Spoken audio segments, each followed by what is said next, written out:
Hello दोस्त, कैसे हो? उम्मीद करता हूँ कि सब लोग अच्छे होंगे। मैं भी ठीक ठाक हूँ। और बाकी आज का जो टॉपिक है, आप लोग को मालूम है कि अभी ज़्यादातर फैसिलिटी मैनेजमेंट कंपनी इंटरव्यू करने के लिए अपना अपना मुल्क जा रहा है। और बाकी यहाँ भी जो यूएई के अंदर जो भी इंटरव्यू हो रहा है, ज़्यादातर फैसिलिटी मैनेजमेंट का हो रहा है। आप लोग को मालूम है कि मेरा जो चैनल का यूट्यूब चैनल का कम्युनिटी पोस्ट है, उसमें आप लोग को मैं हर रोज़ एक ना एक कंपनी का छोड़ रहा हूँ, आर्ट छोड़ रहा हूँ, जो आप लोग को देखे पता चलता होगा कि ज़्यादा से ज़्यादा अभी फैसिलिटी मैनेजमेंट कंपनी का इंटरव्यू हो रहा है। सही है। तो उसमें हम लोग को फैसिलिटी मैनेजमेंट कंपनी के लिए हम लोग प्रिपरेशन होने का, उसके लिए मेरा चैनल के अंदर बहुत सारे वीडियो है, आप लोग जाकर देख सकते हैं। और आज जो वीडियो है, आज ये वीडियो है कि इलेक्ट्रिशियन कम प्लम्बर, मतलब इलेक्ट्रिशियन कम प्लम्बर, या प्लम्बर आप बोल सकते हैं, ऐसे ही बोल सकते हैं, प्लम्बर कम इलेक्ट्रिशियन। इलेक्ट्रिशियन जो है वो प्लम्बर भी है, और प्लम्बर भी जो है इलेक्ट्रिशियन भी काम मालूम होना चाहिए। तो मतलब उसका जो ट्रेड होता है प्लम्बिंग कम इलेक्ट्रिशियन। तो प्लम्बिंग कम इलेक्ट्रिशियन में क्या क्या काम आपको मालूम होना चाहिए, आज मैं आप लोगों को बता दूंगा।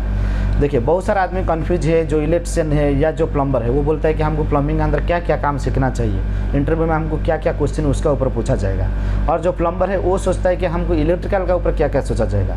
तो आप लोग को आप लोग ये मन में सोचा होगा कि हम दोनों ट्रेड में क्यों काम करें, एक ही ट्रेड में काम करके भी हम लोग को रोजगार कर सकता है, हमारा कमाई कर सकता है। लेकिन दोनों ट्रेड में काम करने से ये फ़ायदा है, सबसे बड़ा दो फायदा है। एक तो है कि जितना भी सारा आदमी आया होगा इंटरव्यू में, जिसको दो काम का नॉलेज होगा, उसको पहले सिलेक्ट किया जाएगा।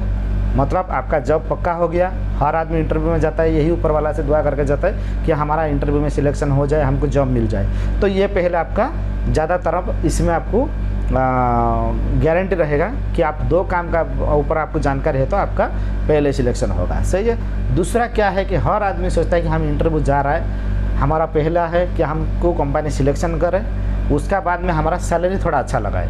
तो ये भी उसमें आएगा कि आप जब दो ट्रेड का ऊपर काम का जानकारी होगा, दो ट्रेड का ऊपर आपको काम करना पड़ेगा, इंटरव्यू देना पड़ेगा, तो आपका सैलरी भी सोचिए कि दो ट्रेड का ऊपर होगा। जैसे नॉर्मल एक टेक्नीशियन का सैलरी 1500 से 1800 दिरहम तक फैसिलिटी मैनेजमेंट में होता है, जो यहाँ का दिरहम है, दुबई का जो मनी है उसके ऊपर मैं बोल रहा हूँ। 1500 से 1800 दिरहम तक हर फैसिलिटी मैनेजमेंट कंपनी में ये सैलरी होता है। तो जिसको दोनों काम मालूम है, जैसे इलेक्ट्रिकल और प्लम्बिंग, जिसको हम लोग बोलता है कि प्लम्बिंग कम इलेक्ट्रिकल, उसका सैलरी कितना होगा? उसका सैलरी 2000 से 3000 तक होगा। उसका अंदर 2300 हो सकता है, 2500 हो सकता है, 2800 हो सकता है, 3000 भी हो सकता है। तो 3000 दिरहम किसी का सैलरी हो गया तो उस इंडिया का वो 60,000 70,000 करेंसी का हिसाब से उसको मंथली सैलरी मिलेगा। तो ये फ़ायदा है आपको।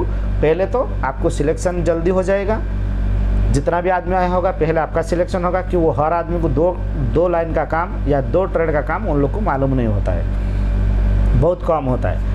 तो ये आपका सिलेक्शन पहले हो जाएगा, दूसरा आपका सैलरी भी अच्छा लग जाएगा। तो इसके लिए हमको कभी भी दो ट्रेड के लिए प्रिपरेशन होना चाहिए।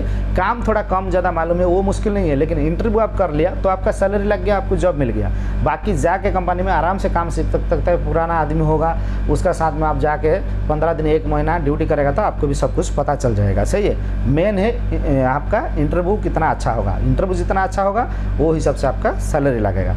तो इसके लिए क्या क्या पूछा जाता है वो आज मैं आप लोग को बताऊँगा। सही है। तो पहले आपको पूछा जाएगा, जैसे आप प्लम्बर है, प्लम्बर को तो आपको मालूम है, प्लम्बर जो है उसको हर काम मालूम होना चाहिए। प्लम्बिंग के बारे में 100% प्लम्बिंग का काम का ऊपर उसको नॉलेज होना चाहिए। तो वो प्लम्बिंग में क्या क्या काम इंटरव्यू में पूछा जाता है, क्वेश्चन आता है, उसका ऊपर में बहुत सारे वीडियो बनाया, प्लेलिस्ट में जाकर आप लोग देख सकते हैं। दूसरा और भी आज मैं बता दे रहा हूँ कि प्लम्बिंग को पहले प्लम्बर टेक्नीशियन को पूछा जाएगा कि एक बिल्डिंग है, कोई भी बिल्डिंग है यूएई के अंदर, उसका जो वाटर यूज होता है हर डे, आपको मालूम है जब रेसिडेंसी होगा या विला होगा, होटल होगा, ऑफिस होगा, पानी तो उसमें यूज होगा ना। तो आदमी उधर है तो उसमें पानी यूज होगा। तो वो जो पानी यूज होता है वो कितना पर डे यूज होता है वो आपको ये पूछेगा। आप देखेगा इतना बड़ा बिल्डिंग है, इतना सारा बाथरूम है, इतना सारा किचन है, इतना आदमी है, तो कितना यूज होगा। और हर दिन तो सेम आदमी भी नहीं रहेगा, सेम पानी नहीं यूज होगा, तो हमको कैसे पता चलेगा। तो ये जिसको मालूम नहीं है वो ऐसे सोचेगा, लेकिन जिसको मालूम है पक्का 100% प्लम्बर है, प्लम्बर टेक्नीशियन है, वो सीधा जाएगा किधर, वाटर मीटर के पास। वो इंटरव्यूअर को बोलेगा कि सर पर डे हमारा कितना वाटर यूज होता है, हम जो हमारा देवा का फेवा का जो वाटर मीटर होएगा, वो वाटर मीटर का रीडिंग हम लोग पर डे लेंगे। कल लिया था 10,000 लीटर, आज हो गया 12,000 लीटर, तो इसका मतलब सर एक दिन में कल से आज तक हमारा 2,000 लीटर पानी यूज हुआ है। तो ये आप उसको ऐसा समझाने का। बहुत सारे प्लम्बर है, बहुत पुराना प्लम्बर है, काम भी किया है, दूसरा काम के बारे में सब मालूम है, लेकिन ये एक छोटी सी चीज़ उन लोग का दिमाग में उस टाइम नहीं आता है कि ये कैसे बोल दिया हमको एक 2+ बिल्डिंग है, जो बिल्ला है उसमें पर डे कितना पानी यूज होता है, तो वो कन्फ्यूज हो जाता है। तो आपको कन्फ्यूज होने का नहीं है। कभी भी आपको पूछा जाएगा तो वाटर का या इलेक्ट्रिकल का, वो आप बोलने का कि हमारा पर डे कितना यूज होता है, वो हमारा वाटर जो मीटर रीडिंग है, मीटर रीडिंग से पता चल जाएगा। ये आपको पहले बताने का। उसका बाद में बताने का जो काम आपको पूछा जाएगा, वो पूछेगा आपको कि पंप में प्लम्बिंग में कितना पंप होता है। आप बोलने का सर प्लम्बिंग में हमारा ट्रांसफार्मर पंप, बूस्टर पंप और सम्प पंप और प्रेशराइजेशन पंप, सही है। उसका बाद सपोर्टिंग पंप, इतना सारे पंप हमारा प्लम्बिंग लाइन में होता है। वो बोलेगा इसका काम क्या क्या है, जैसे ट्रांसफार्मर पंप का और बूस्टर पंप का बीच में क्या अंतर है, क्या तफात है, ये क्या काम करता है, वो क्या काम करता है। आप उसी टाइम बोलने का कि सर हमारा ट्रांसफार्मर पंप का काम यही है कि एक जगह से दूसरा जगह वो पानी भेजने का, ट्रांसफ़र करने का, इसके लिए उसका नाम ट्रांसफ़र है। वो भले एक टंकी से दूसरा टंकी हो, या इरिगेशन में एक टंकी से गार्डन में हो, या एक बेसमेंट का टंकी से ओवरहेड टंकी जो बिल्डिंग का ऊपर होता है उसको पानी भेजने के लिए हो, जो भी है एक जगह से दूसरा जगह पानी भेजने को हम लोग ट्रांसफार्मर पंप बोलता है, और उसका काम सिर्फ उतना ही है, उससे दूसरा काम नहीं है। और बूस्टर पंप क्या करता है, बूस्टर पंप करता है हमारा जो बिल्डिंग है उसमें प्रेशर को मैनेज करता है। क्यों, आपको मालूम होगा कि जैसे बेसमेंट में आपका वाटर टैंक है, बिल्डिंग के ऊपर पानी भेजेगा, उसको एक जॉकी पंप चाहिए जो पानी का जितना प्रेशर आपका बिल्डिंग में चाहिए, जैसे 10 बार चाहिए या 7 बार चाहिए, तो वो आपका पानी हमेशा भेजेगा उतना प्रेशर में। आपका जॉकी पंप वो काम करेगा, वो प्रेशर जॉकी पंप आपका मेंटेन करेगा। लेकिन बूस्टर पंप क्या करेगा, जॉकी पंप का साथ बूस्टर पंप आता है, तो बूस्टर पंप यही करेगा।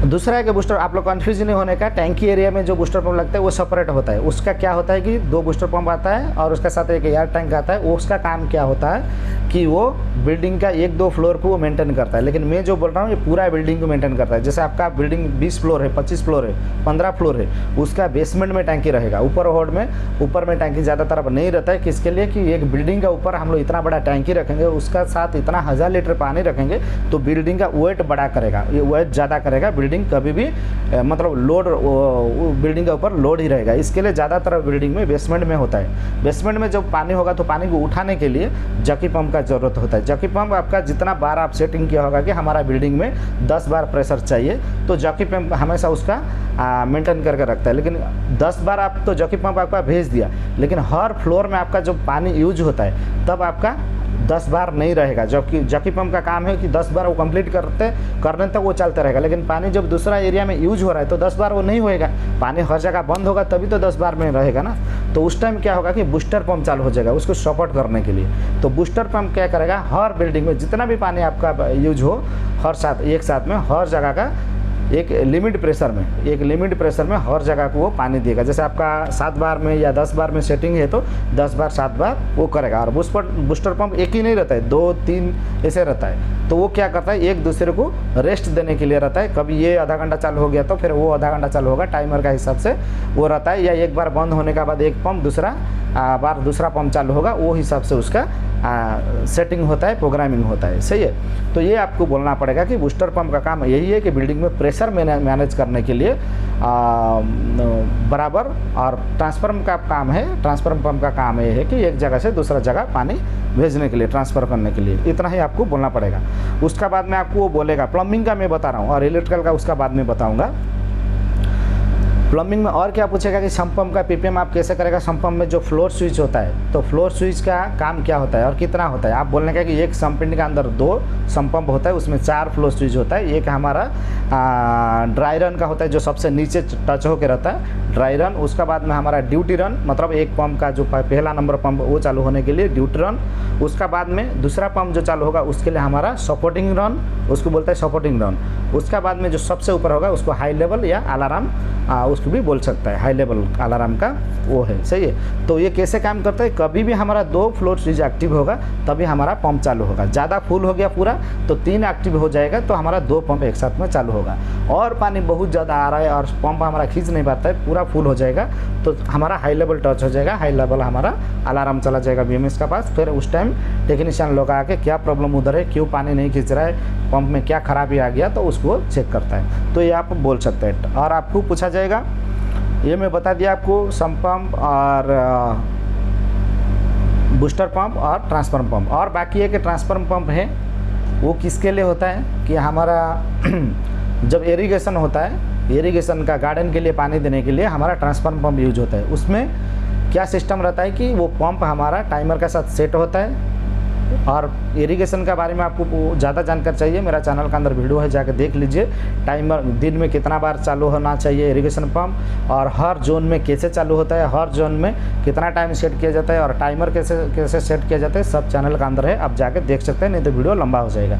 मोटा मोटी मैं बोल रहा हूँ प्लम्बिंग कम इलेक्ट्रिकल टेक्नीशियन को क्या क्या मालूम होना चाहिए और इंटरव्यू में क्या क्या पूछा जाएगा। सही है, तो यही है, आपको उसका ऊपर मालूम होना चाहिए। डब्ल्यूसी ब्लॉकेज हो गया, उसका ऊपर मालूम होना चाहिए। उसको हम लोग हैंड पंप में पंप मार के पहले ट्राई करेंगे, क्लियर नहीं हो गया डब्ल्यूसी खोल के उसका अंदर कचरा जो होगा, कुछ टिश्यू पेपर हो गया या कुछ जो भी उसका अंदर ब्लॉकेज होगा, उसका अंदर रड करके रडिंग करके या जेट पंप का थ्रू हम लोग प्रेशर डाल के उसको क्लियर करेंगे, ये आपको भी पूछा जाएगा। उसका बाद में आपका फ्लो ड्रेन और मंथली जो पीपीएम होता है, आपको मालूम है कि हर पंप का पीपीएम आएगा और हर एरिया आपको जाके उसका जो पीपीएम का चेकलिस्ट के हिसाब से आपको काम करके चेकलिस्ट फिलअप करना है, साइन करना है। ये सब आपको प्लम्बिंग का ऊपर मालूम होना चाहिए। हर एक एनआरबी, पीआरबी और आपका जो गेट वाल, बॉल वाल, बटरफ्लाई वाल, जितना सारा वाल है उसका ऊपर भी आपको जानकारी होना चाहिए। उसका ऊपर भी आपको पूछा जाएगा प्लम्बिंग में क्या क्या वाल होता है। और उसका साथ साथ में फायर फाइटिंग का भी आपको मालूम होना चाहिए। जैसे फायर प्लम्बर को, एक प्लम्बर टेक्नीशियन को फायर फाइटिंग का ऊपर भी काम का नॉलेज होना चाहिए कि फायर में कितना सेट, पंप सेट कितना होता है, एक हमारा कितना लाइन होता है, एक हमारा होता है स्टैंड पाइप, एक होता है स्प्रिंकलर पाइप, मतलब एक स्टैंड लाइन एक स्प्रिंकलर लाइन। तो स्टैंड लाइन में 3 पंप और स्प्रिंकलर लाइन में 3 पंप। वो 3 पंप क्या क्या होता है, मेरा फायर अलार्म का टेक्नीशियन, जो फायर अलार्म टेक्नीशियन के ऊपर में वीडियो बनाया, उसमें आप जाके वो वीडियो देख सकते हैं, वो चैनल में। मतलब यही मैं बता दिया हूँ कि आपको फायर फाइटिंग के ऊपर भी काम आपको जानकारी होना चाहिए। अभी और भी बहुत छोटे मोटे हैं, लेकिन मेन इंपॉर्टेंट मैं बता दिया। अभी और इलेक्ट्रिकल का ऊपर जाएंगे। इलेक्ट्रिकल का ऊपर क्या पूछा जाएगा, आपको पूछा जाएगा कि आपका जो इलेक्ट्रिकल में आपको पूछा जाएगा एक प्लम्बर टेक्नीशियन को, आपका पंप कैसे चालू होता है, उसका जो चालू करने वाला, स्टार्ट करने वाला क्या चीज़ है। आप उसमें बोल सकते हैं कि कुछ पंप का लोड जो किलोवाट है वो कम वजह से हमको हमारा जो है डोल स्टार्टर में हम लोग कंट्रोल पैनल में हमको चालू करता है। डोल स्टार्टर का थ्रू हमारा चालू होता है। उसका बाद में हमारा जो किलोवाट 5 किलोवाट से ज़्यादा पंप हो गया, मोटर हो गया, जो भी हो गया, उसको हमारा डेल्टा स्टार्टर में चालू होता है। और उसका बाद में हमारा जो अभी नया वर्जन में जो लाया, कहीं कहीं जगह पे हमारा चिलर पंप हो गया, बूस्टर पंप हो गया, या हमारा EHV पैनल हो गया, तो उसको हमारा VFD का थ्रू हमारा पंप को चालू किया जाता है। मतलब 3 स्टार्टर आप बोलने का कि हमारा पंप को स्टार्ट करने के लिए, एक है हमारा डेल्टा स्टार्टर, एक डोल स्टार्टर, एक VFD, और एक भी है एक सीरीज स्टार्टर है जो हमारा DC करंट और AC करंट में चालू होता है, लेकिन वो ज़्यादा यूज नहीं होता है। उसका बारे में आपको बताने का ज़रूरत नहीं है, आप 3 ही बोलेगा। UAE के अंदर ये 3 स्टैंडर्ड है, ज़्यादातर हर बिल्डिंग में यही आपको दिखने के लिए मिलेगा। जो लोग काम कर रहे हैं वो लोग को पता है, जो नया है आप लोग को ये भी मालूम होना चाहिए। और उसके ऊपर आपको वीडियो चाहिए कि डोल स्टार्टर में कैसे काम करता है, डेल्टा स्टार्टर कैसे काम करता है, VFD कैसे काम करता है, उसका सेपरेट वीडियो मेरा चैनल में भी है। नहीं तो इलेक्ट्रिकल दोस्त, आप लोग को मालूम होगा इलेक्ट्रिकल दोस्त का जो चैनल है उसमें आप लोग जाइए, वो टेक्निकली एक हर एक डिवाइस के ऊपर वो बात करता है। मेरा जो चैनल है सिर्फ इंटरव्यू के ऊपर रिलेटेड बात होगा और टेक्निकली बात इतना नहीं होगा। तो वो चैनल जाकर आप लोग देख के हर एक चीज़ के बारे में जानकारी ले सकते हैं। और इलेक्ट्रिशियन को भी, प्लम्बिंग कम इलेक्ट्रिशियन को भी पूछा जाएगा कि आपका जो मोटर जल जाता है, मोटर ख़राब हो जाता है, उसको कैसे चेक करता है, उसका मेगर कैसे किया जाता है, और उसमें क्या क्या चेक करता है। आप बोलने का सर उसमें हम लोग मेगर टेस्ट करेगा, बॉडी एयर तो बॉडी शॉट चेक करेगा, कंटिन्यूटी चेक करेगा, उसका कैपेसिटर चेक करेगा। कोई सिंगल पंप होगा तो सिंगल फेज का होगा, उसका कैपेसिटर चेक करेंगे, उसका बेरिंग चेंज करेंगे, उसका पुली चेंज करेंगे, चेक करेंगे। वो हर चीज़ हम लोग को उसमें देखना पड़ता है। सही है। उसके बाद हम लोग वो सब ठीक है तो फिर हम लोग कंट्रोल पैनल का अंदर जाके फ्यूज़ चेक करेंगे, MCB चेक करेंगे। ये सब हम लोग ओवरलोड वजह से ट्रिप हो गया, उसको रीसेट करके फिर दोबारा चालू करेंगे। ये सब का आपको मालूम होना चाहिए। देखिए, इलेक्ट्रिशियन अलग होता है जो बिल्डिंग का अंदर अलग बहुत सारे काम करेगा, लेकिन प्लम्बिंग का इलेक्ट्रिशियन को बिल्डिंग का अंदर ज़्यादा काम वो लोग नहीं देगा। उसका सिर्फ प्लम्बिंग रिलेटेड जो काम होगा प्लम्बिंग के साथ जो इलेक्ट्रिकल का सिस्टमेटिक है वो आपको उतना ही बताएगा, सही है। और नॉर्मली आपका जो डीबी है, पैनल है, कंट्रोल पैनल है, हर महीना पीपीएम कैसे करता है, पीपीएम में क्या क्या करना पड़ेगा, वोल्टेज एम्पियर लेना पड़ेगा, उसका अंदर में पूरा डीबी को क्लीन करना है ब्रश का थ्रू, टाइटनेस करना है, जो भी वायर लूज हो गया, जो भी लूज कंडक्ट होगा उसको टाइट करना है, उसके बाद डीबी को पूरा क्लीन करना है, चेकलिस्ट फिलअप करना है। हर एक चेकलिस्ट में आपको दिया गया होगा कि ये चेकलिस्ट में हमको कंट्रोल पैनल के अंदर क्या क्या चेक करना है, सही है। तो वो सब आपको देख के करना पड़ेगा। जो बड़ा एमडीबी होगा, एसएमडीबी होगा, उसका पीपीएम कैसे किया जाएगा, उसका भी सेम एम्पियर और वोल्टेज ही सबसे इम्पोर्टेंट होता है कि हमारा बराबर काम करा नहीं कर रहा है। और उसका दो थर्मोग्राफी होता है, कितना एम्पियर कितना हीट हो रहा है, हमारा एमसीबी ब्रेकर, बस बार, जो भी हमारा ईएलसीबी, जो भी हमारा डिवाइस होता है वो कितना हीट होता है, उसका ऊपर भी आपको मालूम होना चाहिए। जनरेटर का ऊपर भी मालूम होना चाहिए, उसमें क्या क्या पीपीएम होगा, उसमें क्या क्या फॉल्ट होता है, उसका थर्मोस्टेट का ज़्यादा तरफ फॉल्ट होता है, हीट रहता है, जो हमारा जनरेटर को स्टार्ट करने के लिए हीटर जो होता है वो ज़्यादा तरफ उसका थर्मोस्टेट ख़राब हो जाता है, तो उसका जो फिल्टर है, एयर फिल्टर है, वो उसको भी क्लीन किया जाता है। बैटरी जो उसका लिक्विड है, उसका जो वाटर है उसको भी चेक किया जाता है, उसका वोल्टेज एम्पियर भी लिया जाता है। ये सब आपको डीजल जनरेटर का ऊपर भी मालूम होना चाहिए, सही है। और एसीबी ब्रेकर कैसे काम करता है, ब्रेकर ट्रिप हो गया तो उसका स्प्रिंग रिचार्ज हम लोग कैसे करता है, तो ये सब का ऊपर इलेक्ट्रिशियन को भी मालूम होना चाहिए। और छोटा मोटा जो वायरिंग को, इधर लाइटिंग चेंज करना है, या लाइट हमारा ख़राब हो गया, लैम्प चेंज करना है, ब्लास्ट चेंज करना है, स्टार्टर चेंज करना है, ये सब का काम भी आपको मालूम होना चाहिए। स्टार्ट डेल्टा स्टार्टर के बारे में अच्छा से नॉलेज होना चाहिए, डोल स्टार्टर के बारे में अच्छा से नॉलेज होना चाहिए, वीएफडी के ऊपर भी अच्छा से नॉलेज होना चाहिए। ये सब काम आपको, मतलब मेरा बोलने का है कि प्लम्बिंग कम इलेक्ट्रिशियन को ये सब काम आपको मालूम होना चाहिए। उसका बाद में आपको यूपीएस, डीसी, यूपीएस आपको मालूम है, हर महीना उसका हर एक बैटरी को चेक किया जाता है, उसका वोल्टेज लिया जाता है, फाइनल उसका कितना एम्पियर है, कितना लोड आगे जा रहा है उसको चेक किया जाता है, टोटल वोल्टेज कैलकुलेशन किया जाता है। हर एक चीज़ आपको यूपीएस, डीसी में भी देखना पड़ेगा। एलवी पैनल को आपको पीपीएम करना पड़ेगा, उसका भी वोल्टेज एम्पियर जो भी है उसको लेना पड़ेगा। तो ये जो हिसाब से आपका पीपीएम आएगा आपको करना पड़ेगा। पीपीएम पूछेगा तो क्या है, आप बोलने का कि प्लान प्रिवेंटिव मेंटेनेंस, ये आपका पीपीएम आता है कि फैसिलिटी, हर फैसिलिटी मैनेजमेंट में ये हर महीना आएगा।